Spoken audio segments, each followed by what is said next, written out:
महाराष्ट्र की राजनीति में अपना रसूख रखने वाले राज्यसभा सांसद और आरपीआई के अध्यक्ष रामदास आठवले फिलहाल बीजेपी के साथ बेहद खुश नजर आ रहे हैं। एक समय ऐसा था जब शिवसेना और बीजेपी से आपके विचारों में मतभेद साफ नजर आते थे, लेकिन राजनीतिक गलियारों में ऐसे विचार मिलते जुलते आगे पीछे चलते रहते हैं। फिलहाल रामदास आठवले अपने भाषणों, अपने विचारों और अपनी अभिव्यक्ति के खातिर काफी फेमस हैं और महाराष्ट्र की जनता में काफी पसंद किए जाते हैं। हमारे साथ हैं रामदास आठवले जी। ग्लोबल हिलाड़ पर आपका स्वागत है। कांग्रेस की यूटी में भी आप रहे और अब भाजपा के साथ राजनीति में आप उतरे हैं। दोनों में से किसके विचार ज्यादा महाराष्ट्र प्रिय नजर आ रहे हैं? नहीं, मुझे लगता है कि राजनीति में जो अलायंस होते हैं, पॉलिटिकल अलायंस होते हैं, चुनाव के अलायंस होते हैं और विचारधारा से उसका विशेष कोई मतलब होता नहीं, लेकिन उसके बावजूद भी आप सही मुझे पूछ रहे हैं कि एक वक्त ऐसा था कि मैं कांग्रेस और एनसीपी के साथ में था और तब मैंने मतलब बीजेपी और शिवसेना पर बहुत ही मतलब कड़क शब्दों में टीका टिप्पणी मैंने की थी, क्योंकि शिवसेना और बीजेपी की जो विचारधारा थी वे विचारधारा हमें नहीं पड़ती थी और इसीलिए मैंने कांग्रेस को पसंद किया था। एक वक्त ऐसा था 90 में कि शरद पवार जी और कांग्रेस चाहती थी कि भाई अगर मेरी पार्टी दलित का वोट अगर कांग्रेस साथ नहीं आएगा तो बीजेपी शिवसेना सत्ता में आ सकती है, युति सत्ता में आ सकती है। तो तब मेरा भी मत ये था कि भाई तब मराठवाड़ा यूनिवर्सिटी को बाबा साहब अम्बेडकर जी का नाम देने का हमारा आंदोलन कई सालों तक चलता रहा। शिवसेना ने इसका कड़ा विरोध भी किया था, बीजेपी समर्थन करती थी, लेकिन शिवसेना ने इसका कठोर विरोध करने के कारण रिपब्लिकन पार्टी ऑफ इंडिया भी मतलब इसका विरोध करती थी।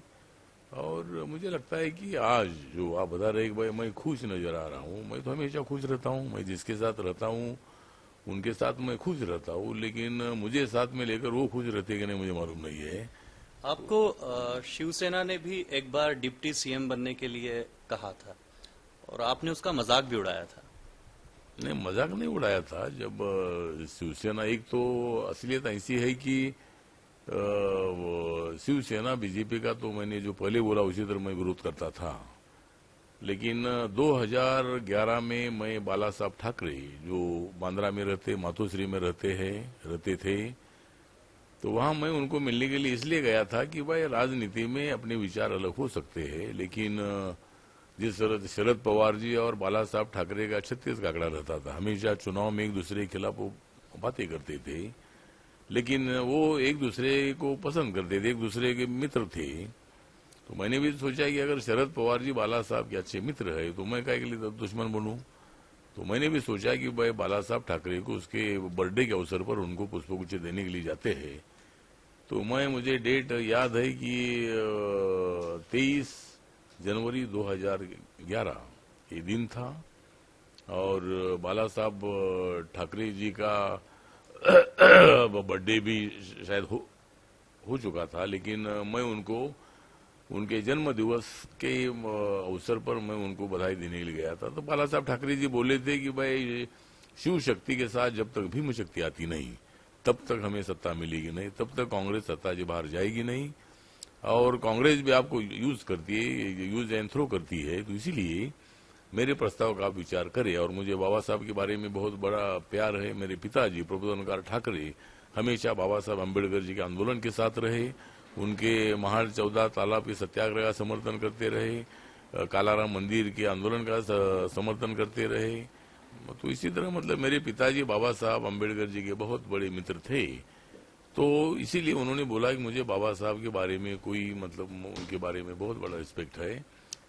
तो इसीलिए मतलब मैंने तय किया कि मैंने तब लोगों को पूछा कि भाई क्या करना चाहिए। तो लोगों ने मुझे बोला कि कांग्रेस ने आपको शिरडी में हराया है, कांग्रेस आपको यूज एंड थ्रो करती है, तो आप कांग्रेस को सबक सिखाने के लिए आपने शिवसेना बीजेपी के साथ जाना चाहिए। तो इसीलिए मैंने तय किया लोगों को पूछने के बाद। तो जो आप मुझे पूछ रहे हैं कि भाई मैं खुश नजर आ रहा हूँ, तो मैं हमेशा खुश रहता हूँ, राजनीति में कुछ मिले या ना मिले।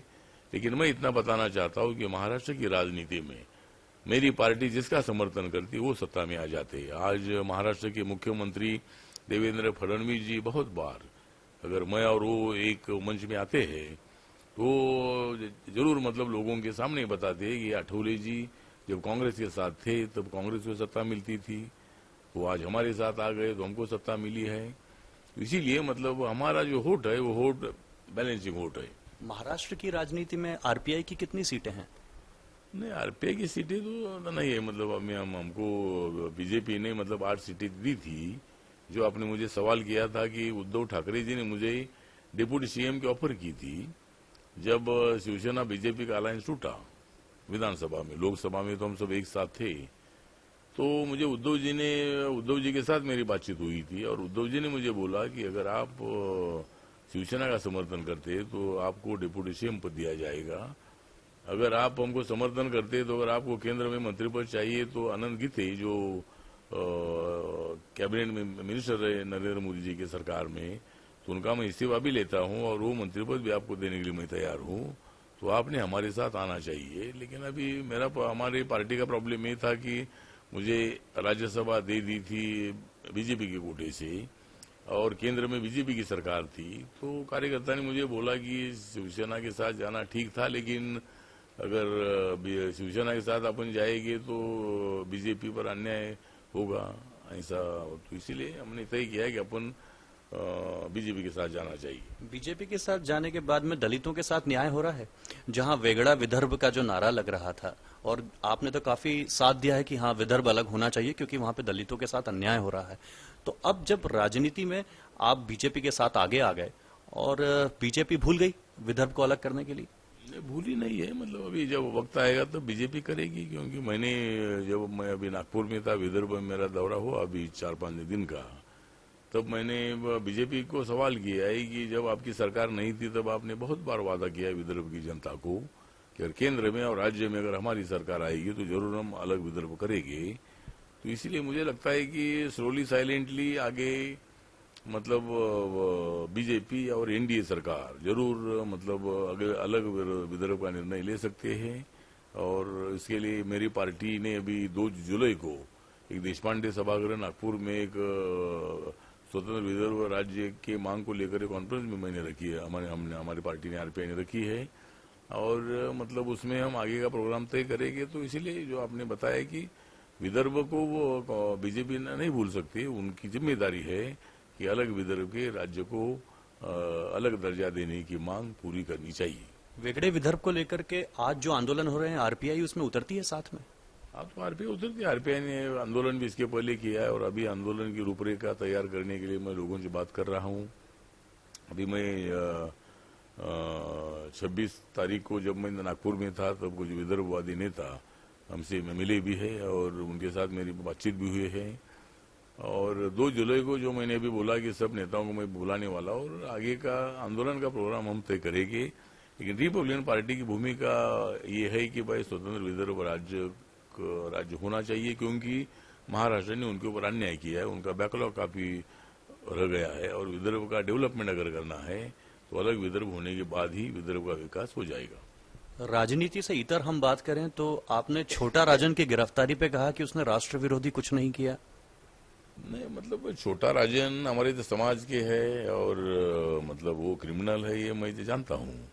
उनका भाई मेरी पार्टी में काम करता है जो दीपक निकाल जी हमारे महाराष्ट्र के वाइस प्रेसिडेंट है, और मैंने दीपक निकाल जी को इसलिए पार्टी में लिया था कि उससे कोई छोटा राजन का कोई संबंध नहीं था, मतलब वो छोटा राजन है लेकिन उससे भी छोटा है दीपक, और इसीलिए और दीपक का कोई क्रिमिनल एक्टिविटी से कोई संबंध नहीं। भाई है तो ठीक है, भाई जो गलत काम करेगा तो उसको सजा होगी, तो दीपक ने मेरे साथ काम करता है। लेकिन जब छोटा राजन को जब अरेस्ट करके यहाँ लाया गया था दिल्ली में, तो मैंने स्टेटमेंट किया था कि छोटा राजन दलित समाज इसलिए उनको लाया है क्या, और अभी तक मतलब दाऊद को लाने के बारे में बहुत बार चर्चा हुई। महाराष्ट्र सरकार ने अनाउंसमेंट किया, केंद्र सरकार के होम मिनिस्टर ने अनाउंसमेंट किया कि हम दाऊद को खींच कर लाएंगे, लेकिन दाऊद को खींच कर लाने के बजाय हमारे छोटा राजन को खींच कर आपने लाया। और छोटा राजन के बारे में ये बोला था कि छोटा राजन के ऊपर क्रिमिनल एक्टिविटीज की केसेस है, लेकिन राष्ट्रद्रोह का गुना उनके ऊपर एक भी नहीं है। जिस तरह दाऊद ने मतलब मुंबई के बॉम्ब ब्लास्ट में बहुत बड़ा ज्यादा मतलब उन्होंने ज्यादती की थी, उसके बाद वो मुंबई छोड़कर चला गया है। और मैंने तो बोला था कि भाई दाऊद पाकिस्तान में है और पाकिस्तान में दाऊद है, और अगर पाकिस्तान की सरकार अगर इसी तरह का कोई गलत स्टेटमेंट करती है तो पाकिस्तान पर हमला करूं। मतलब जिस तरह अमेरिका ने ओसामा बिन लादेन को पाकिस्तान को बिना पूछकर उनका ठाव ठिकाना का पता लगाया और पेंटागन और वर्ल्ड ट्रेड सेंटर पर हमला करने वाला जो मतलब ओसामा बिन लादेन था, उनका खात्मा करने को उन्होंने तय किया था। और अमेरिका के लोग वहां आए, हेलीकॉप्टर से विमान से आ गए और उन्होंने पता लगाकर उसको खत्म कर दिया। तो भारत सरकार ने भी, अगर दाऊद कहाँ रहता है अगर ये पता है, नहीं पता है तो मुझे पूछो, मैं बताता हूँ पता। तो मतलब पाकिस्तान में कई सालों से मतलब वहाँ छोटा दाऊद रहता है। तो इसीलिए मैंने स्टेटमेंट किया था कि भाई उनके ऊपर कोई राष्ट्रद्रोह का गुना नहीं है, जैसा कि दाऊद पर ऐसे गुने हैं। महू में अभी आपका क्या कार्यक्रम है? महू में तो मतलब हमारा कल 1 मई है और इंटरनेशनल लेबर डे भी है। और मतलब डॉक्टर बाबा साहब अम्बेडकर जी का लेबर के साथ बहुत ही बड़ा संबंध रहा है। लेबर मिनिस्टर जब बाबा साहब अम्बेडकर जी थे तब उन्होंने मतलब 12 घंटे की ड्यूटी लेबर की 8 घंटे की थी। उनको मेडिकल फैसिलिटीज देने का विषय हो, बोनस देने का विषय हो, वीकली छुट्टी देने का विषय हो, ऐसे विषयों पर बाबा साहब ने लेबर मिनिस्टर जब थे तब उन्होंने पूरे कानून बनाए थे। तो इसीलिए हमने 1 मई डेट तय की है और ये वर्ष है बाबा साहब के 125वें जन्म शताब्दी का वर्ष है। बाबा साहब का जन्म यहाँ महू में हुआ था 14 अप्रैल 1891 में और उसको 125 साल पूरे हो रहे हैं। तो मैंने तय किया कि जहाँ बाबा साहब का जन्म हुआ है वहाँ बाबा साहब की 125वीं जन्म शताब्दी अगर हम जाकर मनाते हैं तो एक बाबा साहब के मिशन को आगे बढ़ाने का संदेश जाएगा। और मैंने ये भी तय किया था कि बाबा साहब ने जो संविधान देश को दिया है वो 26 जनवरी 1950 को बाबा साहब के ड्राफ्टिंग कमेटी के चेयरमैन के नाते उन्होंने जो संविधान बनाया था, उन्होंने मतलब सभी ने बनाया था, लेकिन संविधान बनाने में बाबा साहब का सबसे ज्यादा योगदान था। तो वो संविधान जो बाबा साहब ने देश को संविधान दिया, वो संविधान लागू हुआ था 26 जनवरी 1950 को। तो हमने 26 जनवरी का दिन जो था उसी दिन हमने कन्याकुमारी से भारत भीम यात्रा की शुरुआत की और मेरा समता रथ पूरी 30,000 किलोमीटर का प्रवास करते करते अभी इंदौर आकर पहुंचा है। और अभी कल हमारा रथ समता रथ जाएगा महू, जहां बाबा साहब अम्बेडकर जी का जन्म हुआ था। और वहां जाकर हम बाबा साहब अम्बेडकर जी के मेमोरियल के सामने प्रतिज्ञा करेंगे कि बाबा साहब जब तक आपका सपना पूरा नहीं करते तब तक हमारा संघर्ष जारी रहेगा, हमारा समता रथ आगे आगे बढ़ता रहेगा। और वहां हम डिफेंस से मांग करने वाले हैं कि भाई एक 7.5-8 एकड़ जमीन बाबा साहब के मेमोरियल के लिए मिलनी चाहिए, उसका विस्तारीकरण करना है। राज्य सरकार के जो शिवराज सिंह चौहान जी है उन्होंने अच्छा मदद करके अभी का मेमोरियल बनाया, लेकिन और भी उसका ज्यादा मेमोरियल बनाने की आवश्यकता है। और नरेंद्र मोदी साहब 14 अप्रैल को यहाँ आए थे, महू में आए थे, और इसीलिए मेरी डिफेंस डिपार्टमेंट की तरफ मांग है कि 7.5-8 एकड़ जमीन जो आर्मी की जमीन मतलब वो पाकिस्तान की जमीन नहीं है, आर्मी की जमीन तो इंडिया की जमीन है। और इसीलिए वो जमीन जल्दी जल्दी देनी चाहिए हम आंदोलन करने के पहले। और मुझे लगता है कि कल मैं ऐलान करूंगा जल्दी जल्दी अगर डिफेंस में मिनिस्ट्री अगर मतलब बाबा साहब मेमोरियल के लिए जगह नहीं देगी तो रिपब्लिकन पार्टी और अम्बेडकरी जनता ऐसे आंदोलन करेगी कि हम गोली को डरने वाले लोग नहीं है, मतलब गोली चलाने वाले भी हम लोग हैं और कितनी गोलियां मारेंगे वो लोग हमको। तो इसीलिए आर्मी के पास ज्यादा बंदूकें हम जानते हैं, लेकिन वो बंदूकें पाकिस्तान के लिए होनी चाहिए, हमारे लिए तो थोड़ी बंदूक चलाएगी। तो इसीलिए मुझे लगता है कि वो जमीन मिलनी चाहिए। और मेरे इस मिशन का, ये भारत भीम यात्रा का मकसद इतना ही है कि जाति तोड़ो समाज जोड़ो समता अभियान, इस नाम से मैंने ये भारत भीम यात्रा निकाली। जनवरी, फरवरी, मार्च, अप्रैल और अभी मई की शुरुआत हो गई है। तो 4 महीने पूरे करके 5वें महीने में हमने प्रवेश किया है और पूरे देश भर में 29 राज्यों का दौरा करके हमारी भारत भीम यात्रा अभी इंदौर में आई है। और इंदौर मराठी भाषा बोलने वाले बहुत सारे लोग यहाँ रहते हैं, हिंदी भाषा बोलने वाले भी लोग हमारे लोग हैं और सभी मतलब इंदौर के बारे में हमको बहुत बड़ा प्यार भी है। तो इंदौर से नजदीक ही जहाँ महू है तो वहाँ कल हमारा 4-5 बजे हमारा प्रोग्राम स्टार्ट होगा। और वहाँ हमारे थवरचंद गहलोत जी जो केंद्रीय सामाजिक न्याय मंत्री है, वो प्रमुख अतिथि के रूप में वहाँ आने वाले हैं। भय्यू जी महाराज है, वो भी वहाँ आने वाले हैं।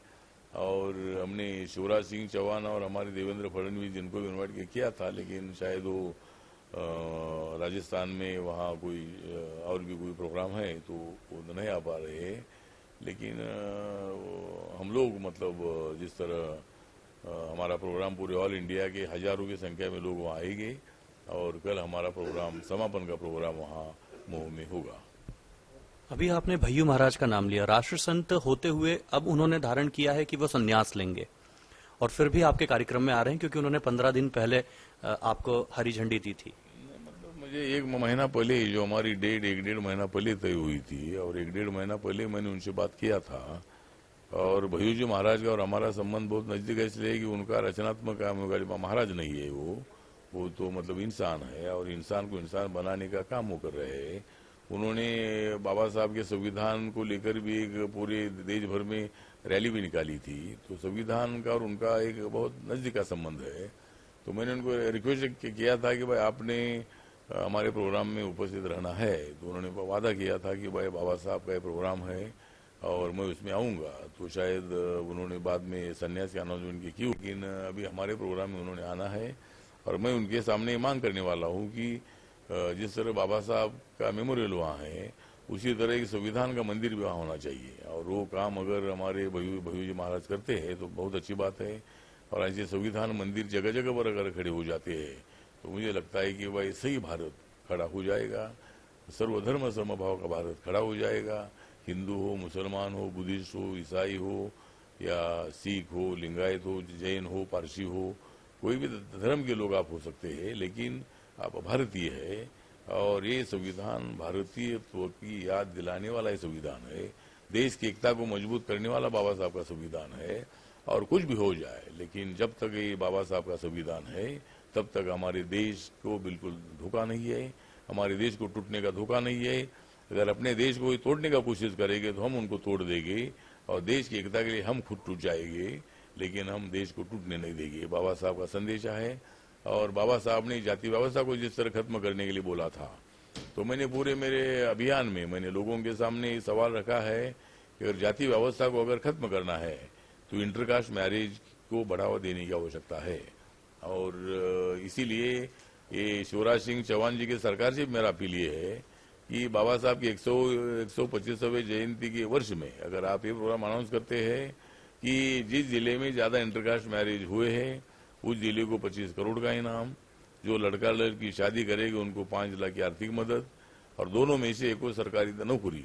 इसी तरह का प्रोग्राम अगर सरकार अनाउंस करती है तो बहुत सारे नौजवान लोग जाति को भूल कर एक साथ आ सकते हैं, अपने माँ बाप को समझा सकते हैं कि ये नौकरी के बहाने भी हो या एक दूसरे के प्यार में भी हो।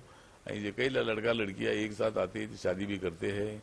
तो मुझे लगता है कि भाई जाति व्यवस्था को खत्म करने के लिए इंटरकास्ट मैरिज की आवश्यकता है। तो एक मेन मेरे मिशन का एक अभियान का एक मुख्य उद्देश्य ये था कि जातियों को जोड़ने का काम होना चाहिए। और जब तक जातियां नहीं जोड़ी जाएगी तब तक देश नहीं जोड़ा जाएगा और देश को जोड़ने के बजाय हमारे देश का विकास होगा नहीं। तो इसीलिए हम मिलकर आगे बढ़ रहे हैं। और एक बात रह गई कि नरेंद्र मोदी देश का संविधान बदलेगी, इसी तरह की चर्चा कांग्रेस की तरफ से हमेशा होती रही है। आजकल कांग्रेस हमेशा बोलती है कि भाई दलित का आरक्षण जाएगा, ये बीजेपी वाले बाबा साहब का संविधान बदलेंगे। लेकिन मुझे किसी की सिफारिश करने की आवश्यकता नहीं है, किसी की वकीली करने की भी आवश्यकता नहीं है। लेकिन जहां तक नरेंद्र मोदी जी और मेरे संबंध है तो उसमें उन्होंने हमको साफ बताया है कि बाबा साहब का संविधान बिल्कुल नहीं बदला जाएगा।